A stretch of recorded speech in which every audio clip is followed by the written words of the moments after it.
तो बेटा ट्रेटोजेनेसिस या फिर ट्रेटोजेंस वो एजेंट होते हैं जो प्रेगनेंसी के टाइम में जो फीटस होता है ना, लाइक फीटस मतलब डेवलपिंग बेबी को हार्म करते हैं, ठीक है। यानी ऐसे सबस्टेंस, ऐसे एजेंट जो प्रेगनेंसी के टाइम में फीटस को हार्म करते हैं, हार्म मतलब नुकसान पहुंचाते हैं, ठीक है। और उससे क्या होगा, बर्थ डिफेक्ट आएंगी, एबनॉर्मेलिटीज आएंगी, है ना, मेंटल या फिर फिजिकल प्रॉब्लम आएंगी उस बेबी को, ठीक है। इसी को बोलते हैं ट्रेटोजेनेसिस, ठीक है। क्या क्या इसमें शामिल होने वाला है, इसमें ड्रग्स हो गए, केमिकल हो गए, है ना, वायरसेस हो गए, रेडिएशन हो गए, हाई टेम्परेचर हो गया, मेटाबॉलिक डिजीज हो गई, एंडोक्राइन डिसरप्शन हो गया। ये जो सारी चीजें मैंने बताई ये सब ट्रेटोजेंस है, जो कि किसी भी फीटस में फीटस में एबनॉर्मेलिटी को ला सकती हैं, ठीक है, ड्यूरिंग द प्रेगनेंसी, है ना। मान लो कोई लेडी है प्रेगनेंसी के टाइम में बहुत अल्कोहल कंज्यूम कर रही है, ठीक है, तो उसके जो बेबी में डिफेक्ट आएगा ना, उस डिफेक्ट को ही क्या बोलोगे, ट्रेटोजेनेसिस बोलोगे। समझ में आया मेरे? तो जैसे फर्स्ट एग्जांपल अगर हम बात करें ट्रेटोजेंस में, तो एक होता है पोटेंट ट्रेटोजन। पोटेंट ट्रेटोजेंस में पहली कैटेगरी आती है बेटा ड्रग्स एंड केमिकल्स की, ऐसे करके बहुत सारे वायरसेस है, रेडिएशन है, हाई टेम्परेचर, मेटाबॉलिक, ये सारी चीजें हैं, ये सब पोटेंट ट्रेटोजेंस है, ठीक है। तो ड्रग्स एंड केमिकल्स की बात करूं तो एक बेटा ड्रग्स है जिसका नाम है वेरेट्रम कैलिफोर्निकम, ठीक है। ये एक प्लांट है, एक्चुअली में ड्रग नहीं है, ये एक प्लांट है। इस प्लांट से एक ड्रग आता है जिसका नाम है साइक्लोपामाइन। साइक्लोपामाइन या है जिसका नाम है, ये सेम ही है, ठीक है, जर्वाइन, साइक्लोपामाइन या फिर जर्वाइन, ठीक है। ये क्या करते हैं, जो होती है सेल सिग्नलिंग, सोनिक हेजॉक्सिलिटी, उसको क्या कर देते हैं, ब्लॉक कर देते हैं, जिससे जो बच्चा होगा उसको साइक्लोपिया हो जाएगा। साइक्लोपिया का मीन्स होता है बेटा सिंगल आई, ठीक है। साइक्लोपिया का मीन्स क्या होता है, सिंगल आई। अगर बेटा इस पर्सन में देखो, अगर यहाँ पे इस पर्सन में देखा जाए, इस बच्चे को, बच्चा एक्चुअली में इस फीटस में क्या देखने को मिला कि इसके सिंगल आई है, ये साइक्लोपिया होती है, ठीक है। तो हुआ क्या, डोपामाइन ड्रग की वजह से, ठीक है। देन निकोटीन क्या करता है बेटा, निकोटीन लंग्स और ब्रेन डेवलपमेंट को स्लो कर देता है, बच्चे में लंग्स एंड ब्रेन डेवलपमेंट को स्लो कर देगा, ठीक है। फिर दूसरा हम अगर पोटेंट वायरस की बात करें, ठीक है, मतलब दूसरा अगर पोटेंट ट्रेटोजेंस की बात करें, तो वो जो पोटेंट ट्रेटोजेंस है वो एक्चुअली में क्या है, दिस इज अ वायरस, ठीक है। एंड कौन सा वायरस है बेटा, जीका वायरस है, ठीक है। एग्जाम्पल के लिए कौन सा virus, Zika virus. Zika virus actually में, जीका वायरस किसको इन्फेक्ट करते हैं, न्यूरल प्रोजीनेटर सेल्स। ये न्यूरल प्रोजीनेटर सेल को बेटा इन्फेक्ट करते हैं, ठीक है। एंड ये इन्फेक्ट करेंगे न्यूरल प्रोजीनेटर सेल्स को, और उन्हीं को क्या कर देंगे, बाद में किल कर देंगे, ठीक है। एंड न्यूरल प्रोजीनेटर सेल्स का मतलब है ऐसी सेल्स जो हमारी न्यूरॉन्स को बना रही है, ठीक है। एंड न्यूरॉन्स किससे बना होता है, मतलब जो ब्रेन है उसकी यूनिट क्या होती है, न्यूरॉन्स होती है, पता है कि नहीं पता। यानी ये न्यूरल प्रोजीनेटर सेल्स, ब्रेन की जो न्यूरल प्रोजीनेटर सेल्स हैं जिससे ब्रेन बनेगा, जिससे न्यूरॉन्स बनेगा, उसको क्या कर देता है, किल कर देता है। कौन सा वायरस, जीका वायरस, ठीक है। जिससे क्या होता है बेटा, माइक्रोसिफैली हो जाती है। माइक्रोसिफैली का मतलब होता है स्मॉल ब्रेन, ठीक है। ब्रेन क्या हो जाता है, स्मॉल हो जाता है, ठीक है। क्लियर है मेरी बात,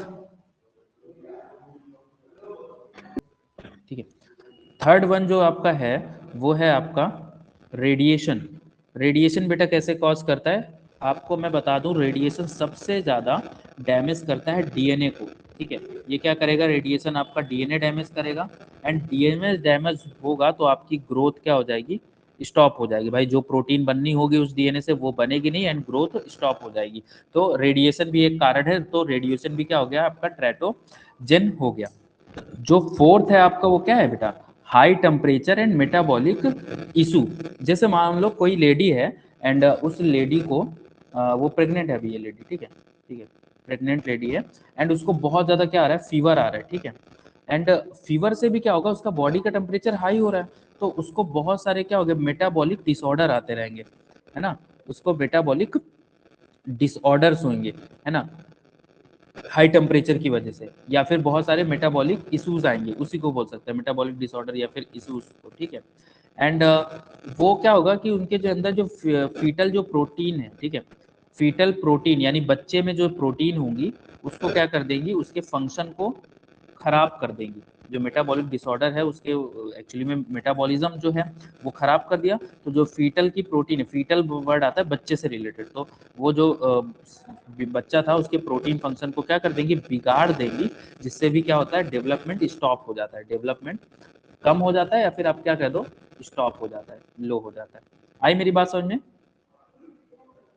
ये थे आपके potent, these are the potent teratogens, ठीक है। अब मैं आपका बात करता हूँ द सेकेंड ट्रेटोजेंस। ये तो पहली कैटेगरी थे प्रोटीन ट्रेटोजेंस में, ठीक है ना, ऐसे ट्रेटोजेंस जो बहुत ज्यादा प्रॉब्लम करते हैं, बट ये अभी कंप्लीट नहीं हुआ, ये पोटेंट ट्रेटोजन थे, है ना। अब मैं पढ़ने जा रहे हैं ट्रेटोजन द लाइक एल्कोहल, ठीक है। एल्कोहल कैसे काम करता है, इनको तो बहुत डिटेल से पढ़ना है, ठीक है। सबसे पहले मैं अगर बात करूं एल्कोहल क्या करता है, एल्कोहल FAS करता है, ठीक है। अगर आपने कभी सुना हो, that is foetal alcohol syndrome, ठीक है। मैंने तो क्लास 12th में इसको पढ़ा था, अगर आपने सुना हो फीटल एल्कोहल सिंड्रोम, ठीक है। जब जब ये न्यूज में आता था, है ना, ये कोई लेडी है एंड दिस इज प्रेग्नेंट, ठीक है, बट ये लेडी को ड्रिंकिंग बहुत पसंद है, ये अल्कोहल बहुत ड्रिंक करती है, ठीक है, आप लोग की तरह, ठीक है। तो ये अल्कोहल बहुत ड्रिंक करती है, तो इसको क्या हुआ कि जो फीटस जो बच्चा था, उसमें प्रॉब्लम्स आई। कैसे कैसे प्रॉब्लम्स आएंगी, ठीक है। अल्कोहल क्या करता है, पहले बता देता हूँ, फीटल अल्कोहल सिंड्रोम में क्या होता है, अल्कोहल क्या करता है, न्यूरल माइग्रेशन करता है बेटा। न्यूरल माइग्रेशन का मतलब है कि जो आपके जहाँ पे न्यूरॉन्स है उसको दूसरी जगह पे कराएगा, ठीक है। ब्रेन का डेवलपमेंट क्या कराएगा, न्यूरोनल माइग्रेशन ब्रेन का डेवलपमेंट का कम कर देगा, ठीक है, ब्रेन का डेवलपमेंट लो करा देगा, ठीक है। और क्या करेगा, सेल प्रोलिफरेशन एंड जो न्यूरल सेल होती है उसकी प्रोलिफरेशन को, proliferation you know that, division को, उसको सारी चीजों को ये क्या कर देता है, डैमेज कर देता है बेटा, ठीक है। एंड जब ये सारी चीजें डैमेज कर देगा तो फीटल अल्कोहल सिंड्रोम के कुछ लक्षण है, कुछ फीचर है, उसका क्या होगा, स्मॉल हेड होगा। कोई भी अगर मतलब बच्चा देखोगे उसका स्मॉल हेड है, तो एक्चुअली में उसकी मदर ऐसा रहा होगा। मैं ऐसा कह नहीं सकता कि अल्कोहल ही ड्रिंक कर रही है, बट फीटल अल्कोहल सिंड्रोम हुआ है किसी भी जरिए, ठीक है ना। फिर जो अपर लिप होगा वो बहुत ज़्यादा क्या होगा, पतला होगा, ठीक है, अपर लिप बहुत ज़्यादा थिन होगा, ठीक है। एंड आई बहुत छोटी होती है, ठीक है, स्मॉल आई, आई स्मॉल होती है। एंड IQ की बात करें तो क्योंकि यहाँ पे मेंटल रिटार्डनेस है, यानी ब्रेन अच्छे से डेवलप नहीं हुआ, तो इनका IQ क्या होता है, लो होता है, ठीक है। एंड इनको लर्निंग करने में बहुत ज़्यादा डिफिकल्टीज होती है, ठीक है, लर्निंग डिफिकल्टीज बहुत ज़्यादा। So these sir are the, आवाज फर्स्ट क्या हो रहा है? तो जो बेटा फीटल अल्कोहल सिंड्रोम है, वो डिपेंड करता है कि मदर कितना अल्कोहल कंज्यूम करती है। लाइक अगर नॉर्मली कोई मदर अल्कोहल कंज्यूम कर रही है तो अल्कोहल एज अ मेडिसिन भी होता है बेटा, अल्कोहल एज अ मेडिसिन, ठीक है, वो चलता है, ठीक है। बहुत सारे जो सिरप आते हैं उस पर अल्कोहल रहता है, ठीक है। तो वो डिपेंड करता है कि आप कितना अल्कोहल कंज्यूम हो रहा है। अगर अल्कोहल ज़्यादा मतलब कंज्यूम हो रहा है, ठीक है, तो फीटस का जो जेनेटिक्स है ना, वो चेंज हो जाएगा, ठीक है। एंड सॉरी, फीटल के, गड़बड़ बोल दिया, मैं ये कह रहा हूँ कि फीटस के जो जेनेटिक्स पे डिपेंड करता है कि अल्कोहल अगर ज्यादा भी कंज्यूम हो रहा है, फिर भी मान लो किसी बच्चे को नहीं होता है डिसऑर्डर, तो इसका मतलब ये नहीं कि अल्कोहल डिसऑर्डर नहीं करता, उस फीटस का जेनेटिक्स अच्छा है, ठीक है। एंड मदर का मेटाबॉलिज्म अच्छा है, ठीक है। जो अर्ली प्रेगनेंसी में अल्कोहल एक्सपोजर, मान लो कोई बच्चा है अभी, ये 3 मंथ का है, ठीक है, तो 3 मंथ से और पहले अगर मैं और वीक में जाऊं, ठीक है, 3 मंथ से अगर मैं इधर पहले की बात करूं, तो उस टाइम पे अगर हम अल्कोहल ज्यादा कंज्यूम करते हैं तो परमानेंट ब्रेन डैमेज हो सकता है, ठीक है। लेकिन अगर उसके बाद में करते हैं तो बहुत ही कम इफेक्ट आएगा। समझ रहे हो मेरी बात? यस। इंपॉर्टेंट है इसलिए ज्यादा समझा रहा हूँ। अच्छा ये बताइए, आप लोगों को कभी एक्ने हुआ है? तो वो जो एक्ने होता है उसमें हम लोग एक क्रीम यूज करते हैं, मतलब अगर एक्ने हो जाता है तो क्रीम लगाते हैं, है ना। उस क्रीम का नाम है एक्यूटेन, ठीक है, या फिर आइसोट्रिटिनोन, ठीक है, इसको मैंने देखा, इसी को और एक नाम है एक्यूटेन, है ना। तो उसको ट्रीट करने के लिए ये यूज होता है, ठीक है। ये एक्चुअली में क्या है, this is a retinoic acid, ये क्या होता है, रेटिनोइक एसिड। और अगर इसका अमाउंट ज्यादा होता है तो ये आपका बहुत ही डेंजरस आपका क्या बन जाएगा, ट्रेटोजन बन जाएगा, ठीक है ना। ये ऐसा केमिकल्स जो किसको ट्रीट करने में, एक्ने ट्रीट करने में यूज होता है एक्चुअली में, अगर वो केमिकल आपकी बॉडी में अमाउंट उसका ज्यादा हो जाए तो उससे बहुत सारी प्रॉब्लम्स आ जाएगी, ठीक है। ये एक्चुअली में क्या करता है बेटा, ये जो रेटिनिक एसिड होता है वो बॉडी में पाया जाता है ना। और इसका काम होता है एंटीरियर पोस्टीरियर एक्सिस बनाना, जा, हार्ट एंड न्यूरल क्रस्ट जैसी सेल का माइग्रेशन कराना, ये सब रेगुलेट करता है। बट एक्चुअली में जब ये ज्यादा हो जाता है तो ये सब चीज मतलब ये सारी चीजें डिफेक्ट हो जाती है। कौन कौन सी चीजें मैं बोल रहा हूँ, एंटीरियर पोस्टीरियर एक्सिस बनाता है, जॉ बनाता है, हार्ट बनाता है, न्यूरल क्रस्ट का जो सेल माइग्रेशन है, ये सबको कौन कंट्रोल करता है, रेटिनोइक एसिड कंप्लीट करता है, हमारी मतलब रेगुलेट करता है हमारी बॉडी में ही, ठीक है। बट अगर ये रेटिनिक एसिड बहुत ज्यादा हो जाता है तो ये सारी चीजें क्या हो जाएंगी, स्टॉप हो जाएंगी, है ना। ये सारी चीजें क्या हो जाएंगी, स्टॉप हो जाएंगी। और इफेक्ट ये तो नहीं लिखना आपको, ये इतना लिखे भी नहीं लिखोगे चलेगा। टिपिकल इफेक्ट कौन कौन से होते हैं मैं आपको बताता हूँ। सबसे पहला, ये मैं डायग्राम भी दिखाऊंगा, क्लेफ्ट पैलेट, ठीक है। कौन कौन से इफेक्ट हो जाते हैं अगर रेटोनिक एसिड ज्यादा हो गया, पैलेट क्या हो जाएगा, क्लेफ्ट हो जाएगा, है ना। और मैं बता देता हूँ, अभी दिखाता हूँ, स्मॉल अपसेंट ईयर्स, या तो कान बहुत छोटे होंगे या तो बहुत अपसेंट होंगे, ठीक है, मतलब एकदम से ना ही होंगे, ठीक है। एरोटिक आर्चेस जो होंगे उनमें डिफेक्ट आ जाएगा, है ना, आपने पढ़ा होगा। एंड ब्रेन में तो डिफेक्ट रहेगा ही रहेगा ब्रेन में। तो आप देखो ज्यादातर जो ड्रग्स हैं, ज्यादातर जो केमिकल्स हैं, सारे के सारे ब्रेन में तो इफेक्ट दिखा ही रहे हैं, ठीक है।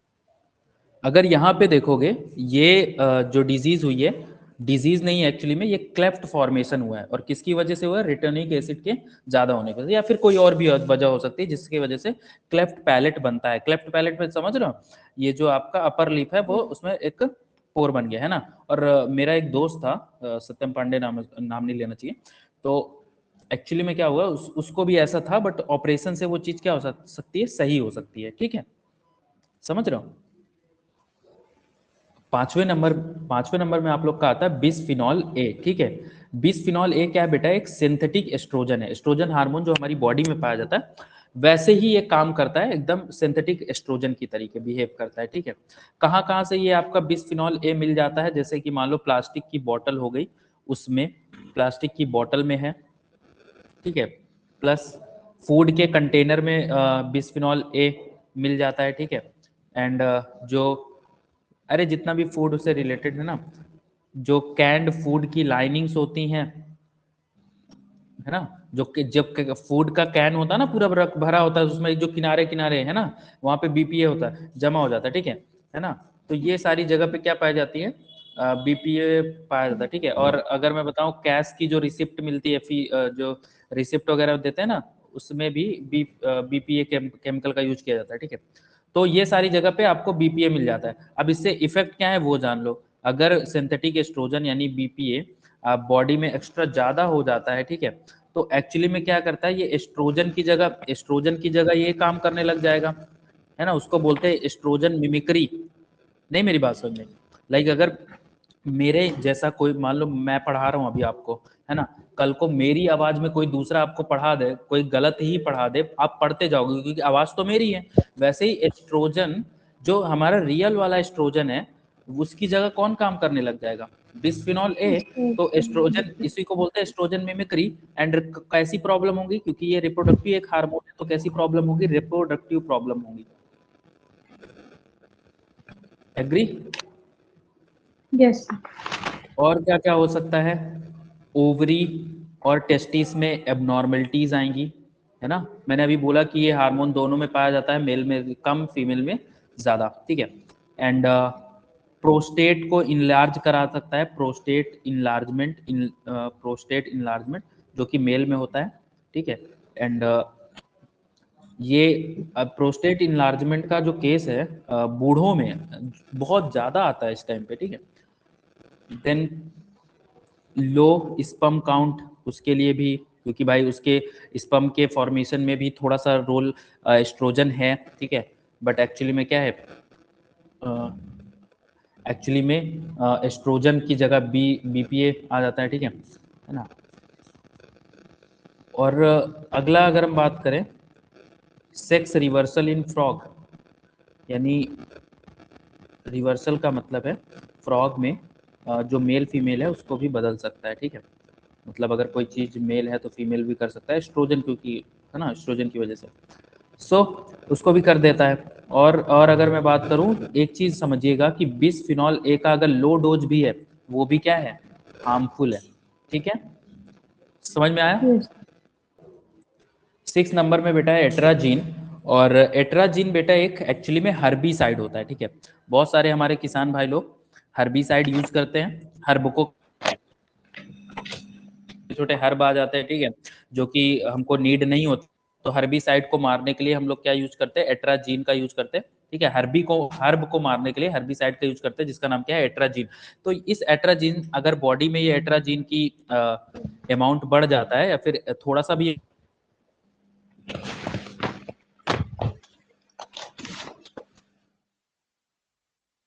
सर वॉइस नहीं आ रहा है। देगा, ठीक है। कौन से एंजाइम को एक्टिव करा, एक्रोमेटेज एंजाइम को एक्टिव कर देता है, ठीक है। एंड ये जो एक्रोमेटेज एंजाइम है ये क्या करता है, ये टेस्टोस्टेरोन को एस्ट्रोजन में, ध्यान से समझो, टेस्टोस्टेरोन को किसमें बदल दिया उसने, एस्ट्रोजन में। इस एंजाइम ने एस्ट्रोजन में बदल दिया। तो टेस्टोस्टेरोन से अगर एस्ट्रोजन में बदला, तो अगर इफ ये क्वेश्चन आया हुआ है बहुत बार कि मेल फ्रॉग्स फीमेल फ्रॉग में कन्वर्ट हो जाती हैं, किसकी वजह से, इस एट्राजीन की वजह से। क्योंकि भाई टेस्टोस्टेरोन है तो it is the male characteristics, oestrogen है तो फीमेल कैरेक्टरिस्टिक्स। टेस्टोस्टेरोन को एस्ट्रोजन में बदल दिया तो मेल फ्रॉग किस में बदल जाएंगे, फीमेल में बदल जाता है, ठीक है। एंड अगर और क्या क्या ये इफेक्ट ला सकता है, टेस्टिस छोटे हो जाते हैं इसमें, ठीक है, टेस्टिस स्मॉल। एंड फर्टिलिटी कम हो जाती है, ठीक है, फर्टिलिटी। मैं बहुत सारी चीजें आपको बता दे रहा हूँ, एंड जो आपको एग्जाम में याद आएगा 2-3 आप इफेक्ट लिख दोगे, ठीक है। सबसे अच्छा तो यही है कि इफेक्ट में क्या लिखोगे, एक्रोमेटेज एंजाइम को ये क्या करता है, एक्टिव करता है। एंड वो एक्रोमेटेज एंजाइम बॉडी में जो टेस्टोस्टेरोन होता है उसको एस्ट्रोजन में कन्वर्ट करता है। यही एक कारण है कि अगर मेल फ्रॉग में एट्राजीन आ जाए, है ना, तो वो एक्रोमेटेज एंजाइम को एक्टिव कर देगा एंड मेल फ्रॉग किसमें कन्वर्ट हो जाएंगे, फीमेल फ्रॉग में। समझ में आया यहाँ तक। 7 नंबर पे है फ्रैकिंग कंपाउंड। एक्चुअली में होता क्या है बेटा, जो आपके रॉक्स होते हैं ना,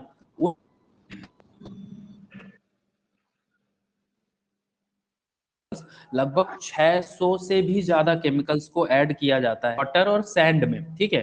ताकि क्या हो जाए, मतलब एक्चुअली क्या होता है, वाटर होता है एंड उसमें बहुत सारे केमिकल्स ऐड किए जाते हैं, फिर उसको अ, हम रॉक्स के अंदर इंजेक्ट करते हैं, रॉक्स में बहुत अच्छे से उसको डालते हैं, ठीक है।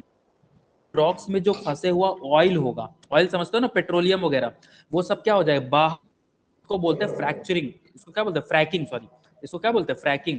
फ्रैकिंग का मतलब होता है रॉक्स से आपका जो रॉक्स होगा उससे ऑयल और गैस को प्राप्त करने के लिए हम क्या करेंगे, केमिकल्स में करेंगे, ठीक है। तो ये जो फ्रैकिंग केमिकल्स है ये बहुत सारे हैं, 600 प्लस फ्रैकिंग केमिकल्स है that are use in fracking of rock है। ये किसी की बॉडी में पहुंचेंगे, क्योंकि ये पानी में मिक्स किए गए, ये केमिकल्स किसी की बॉडी में भी पहुंच सकते हैं। एंड अगर वो बॉडी में पहुंचेंगे तो क्या क्या इफेक्ट लाके आएंगे, एंड वो सारे इफेक्ट अगर इन प्रेगनेंसी टाइम किसी औरत को हो जाता है, ठीक है, तो उनके बच्चे को भी प्रॉब्लम होगी। समझ में आ रही मेरी। हाँ, फ्रैकिंग क्या है, पत्थर को तोड़ना है एंड उसके अंदर, पत्थर के अंदर क्या है, रॉक्स के अंदर क्या होता है, ऑयल होते हैं, गैस फिल होता है, एंड पेट्रोलियम वगैरह सब वो रॉक से ही आता है, आप लोग को पता होगा, ठीक है। तो उनको निकालने के लिए बहुत मशक्कत करनी होती है, तो 600+ से भी ज्यादा वहां पे केमिकल्स डाले जाते हैं, एंड उन केमिकल्स को वाटर में ऐड करके रॉक्स के अंदर डाला जाता है। एंड अब क्या हो गया, वाटर क्या हो गया, बहुत ज्यादा पॉल्यूटेड हो गया, एंड उसके क्या इफेक्ट क्या है, ऐसे जहां पे भी फ्रैकिंग हो रही है, जिन रॉक में फ्रैकिंग हो रही है, ठीक है, तो ये इतने सारे केमिकल जो वाटर के साथ अगर इंजेक्ट हो गया किसी की बॉडी में, तो उसके बच्चे को क्या होगा, एंडोक्राइन डिसरप्शन हो जाएगा। एंडोक्राइन डिसरप्शन का मतलब क्या है कि हार्मोन्स का डिसबैलेंस हो जाएगा, सिंपल सी बात है, ठीक है। या फिर मैं कह सकता हूं कि दूसरा जो मैं इफेक्ट बता रहा हूं कि एंटी एस्ट्रोजन, यानी ऐसे कंपाउंड जो एंटी एस्ट्रोजन है वही काम करेंगे कि एस्ट्रोजन को धीरे धीरे क्या कर देंगे, कम कर देंगे भाई, इसी केमिकल्स में, ठीक है। अगला, कोजेनाइटल हार्ट डिजीज, सबसे ज्यादा इंपॉर्टेंट, सबसे ज्यादा, एंड ये कॉमन है, बहुत ज्यादा कॉमन है। मतलब कॉमन का मतलब ये नहीं कि मतलब ज्यादा हो रहा है, कॉमन उनके लिए जहाँ पे फ्रैकिंग हो रहा है, ठीक है। मतलब मैंने ऐसे 2-3 लोग को देखे हैं कि जिस एरिया में फ्रैकिंग होता है वहाँ के जो बच्चे हैं उनमें ये मैंने कोजेनाइटल हार्ट डिजीज देखा है, अभी मैं आपको दिखाऊंगा, ठीक है। एंड जो वहाँ के एनिमल होंगे, है ना, क्योंकि वहीं पे वाटर में हो गया ना, तो उनके फर्टिलिटी डिफेक्ट आएगा, ओके, एंड रिप्रोडक्टिव इम्बैलेंस, वही चीज हो गई एंडोक्राइन डिसरप्शन। आया समझ में? सो अगर इसको देखोगे तो इसको कोजेनाइटल हार्ट डिजीज हुआ है, ठीक है। हार्ट अगर आप देखोगे तो इसमें जो हार्ट है वो हार्ट में प्रॉब्लम्स है, एंड वो थोड़ा सा बाहर निकला होता है ना। एंड कभी कभी तो ये जो मेम्ब्रेन, ये जो है वो जो मतलब इतना बाहर निकला होता है कि वॉल बहुत थिन होती है उसके बाहर वाली, है ना, मसल्स जो बहुत थिन होती है, बहुत पतली होती है, ठीक है। एंड कोजेनाइटल हार्ट डिजीज इसको बोलते हैं, photos stories of kids battling CHD, ठीक है। एंड बहुत सारे बच्चे सरवाइव कर जाते हैं, सरवाइव करने के बाद भी बहुत छोट यंग एज में उनकी डेथ हो जाती है, ठीक है। बहुत ज्यादा उम्र तक के लिए वो सरवाइव नहीं कर पाते, ठीक है। Yes. ओके, चलिए, तो नेक्स्ट वन इज DES, यानी डाई एथिल स्टिलबेस्टेरॉल, ठीक है। ये जो DES है ये एक्चुअली में एक सिंथेटिक एस्ट्रोजन था, ठीक है। और इसका यूज कहाँ पे करते थे, प्रेगनेंसी में मिस कैरिज को रोकने के लिए दिया जाता था, ठीक है।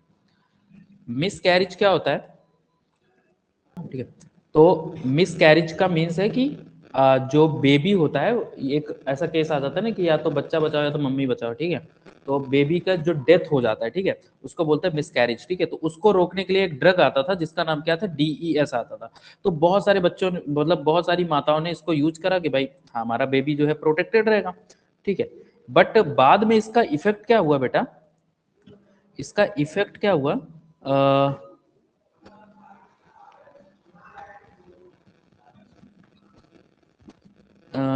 एडिनो कार्सिनोमा, ठीक है। एडिनो कार्सिनोमा से आप क्लियर समझ रहे हो, कार्सिनोमा वर्ड आ गया तो यानी ये इसको कैंसर बोलते हैं, ठीक है। एंड ये जो कैंसर है ये कहाँ पे, वेजाइना इन डॉटर्स, यानी ये जो डॉटर्स थी, डॉटर्स की जो वेजाइना में एडिनो कार्सिनोमा होने लग गया, ठीक है। और क्या, यूट्रस, सर्विक्स, ओवरी डिफेक्ट, ये सारे डिफेक्ट्स भी होने लग गए, ठीक है। एंड जो उन बच्चे होते थे उनमें इनफर्टिलिटी आने लग गई, ठीक है। फिर एक डक्ट होती है मुलेरियन डक्ट, ठीक है। मुलेरियन डक्ट के डेवलपमेंट में भी क्या हो गया, प्रॉब्लम्स आने लग गई, ठीक है। ये सारी प्रॉब्लम्स किस में आ गई, केवल और केवल इस ड्रग्स को जो एज अ मेडिसिन लिया जाता था मिसकैरेज को रोकने के लिए, ठीक है। फिर बाद में इस DS को 1971 में एकदम से क्या कर दिया गया, बैन कर दिया गया। आई मेरी बात समझ में? Yes.